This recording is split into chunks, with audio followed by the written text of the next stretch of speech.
আসসালামু আলাইকুম। মুনিরা blog kitchen থেকে আমি মুনিরা বলছি। আজ আপনাদের তৈরি করে দেখাবো সিম আর চিংড়ির কম্বিনেশনে একটি মজাদার ভর্তা রেসিপি।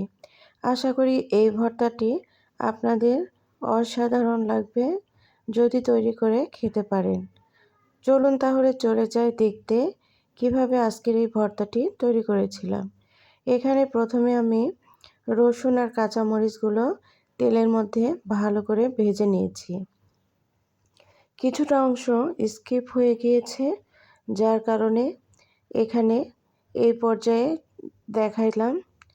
প্রথমেই কিন্তু আমি এখানে সরিষার তেল দিয়ে নিয়েছিলাম আর এই রসুন আর কাঁচামরিচগুলো এখন ভেজে নিচ্ছি। এগুলো এখন উঠিয়ে নিয়ে কড়াইয়ের মধ্যে আমি পেঁয়াজ ভেজে নিব। কিছুটা পেঁয়াজ কুচি করে নিয়ে তেলের মধ্যে ভালো করে ভেজে নিচ্ছি। একটু যখন পেঁয়াজের কালার চলে আসবে তখনই নামিয়ে ফেলতে হবে। আপনারা চাইলে কাঁচা মরিচের পরিমাণ বেশি দিতে পারেন বা চাইলে শুকনো মরিচও ব্যবহার করতে পারেন। ঝাল যে যেমন খেতে পারবেন ঠিক সেইভাবে এখানে মরিচের পরিমাণগুলো দিবেন। এখন পেঁয়াজগুলোকে উঠিয়ে নিয়ে কড়াইয়ের মধ্যে আমি দিয়ে দিব চিংড়ি। এখানে দেশি চিংড়ি আমি ব্যবহার করেছি, খুব বেশি না, হাফ কাপের মতো চিংড়ি আমি এখানে দিয়ে দিয়েছি। চিংড়িগুলোকে তেলের মধ্যে দিয়ে এখন এখানে লবণ আর হলুদ দিয়ে দিব। এর চাইতে বেশি কিছু দেওয়ার কোনো দরকার নেই। আর অবশ্যই সরিষার তেলে এই ভর্তাটা তৈরি করার চেষ্টা করবেন, এতে করে টেস্টটা খুব ভালো লাগবে। তো এখন আমি চিংড়ি মাছগুলোকে একটু লাল লাল করেই ভেজে নেব। চিংড়ি মাছগুলো একটু ভালো করে ভেজে নিতে পারলে ভর্তার টেস্টটা কিন্তু অনেক ভালো লাগবে খেতে। তবে অতিরিক্ত ভাজতে যাবেন না, এতে করে চিংড়িটা কিন্তু একদমই শক্ত হয়ে যাবে। এই যে আমার চিংড়িটা কিন্তু একদমই রেডি। আমি হলুদ আর লবণ দিয়ে চিংড়িটাকে তেলের মধ্যে ভেজে নিয়েছি। এগুলোকে এখন উঠিয়ে নিব। নিয়ে যে কড়াইয়ে আমি এতক্ষণ রান্না করলাম সেটার মধ্যে কিছুটা পানি দিয়ে দিলাম। দিয়ে এখন আগে থেকে কেটে ধুয়ে রাখা সিমগুলো দিয়ে নিলাম। সিমের যে একটা আঁশ থাকে সেটা কিন্তু মাথা আর পিছনের লেজটা কেটে নিয়ে একটু টান দিলেই উঠে আসবে।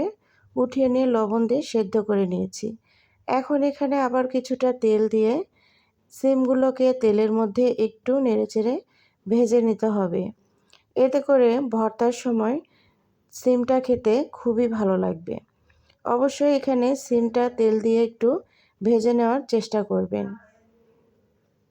শুধু সেদ্ধ করে নিলে কিন্তু সিমটা খেতে ভালো লাগবে না, ভর্তাটার টেস্টটা অত ভালো আসবে না যদি না এভাবে ভেজে নেন তাহলে।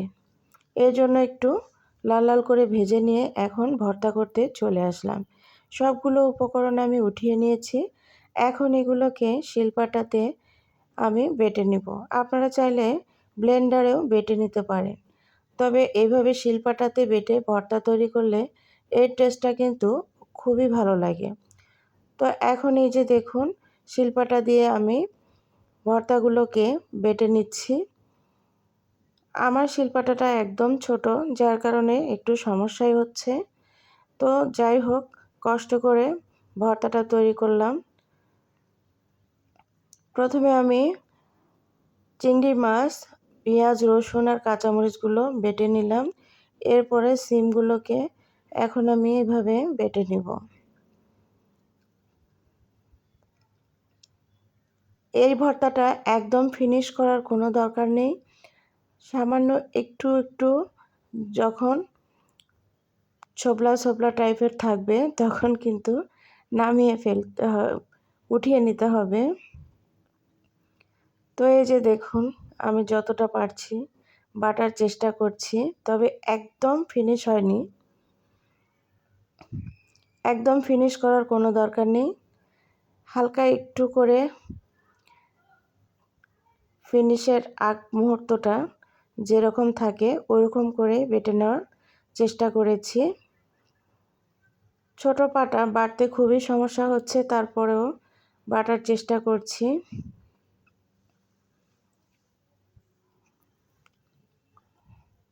ভর্তাটা বাটা একদম কমপ্লিট।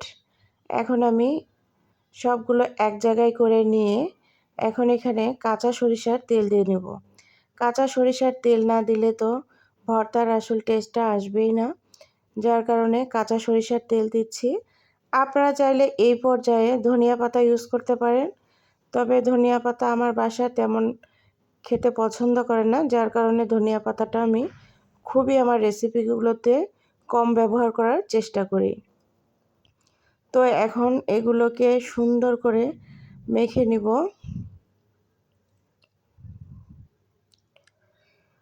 ভর্তাটা মাখা একদম কমপ্লিট। এখন আমি উঠিয়ে আপনাদের পরিবেশন করে দেখাবো। আমার এই সহজ ভর্তার রেসিপিটি কেমন হলো অবশ্যই কমেন্ট করে জানাতে ভুলবেন না।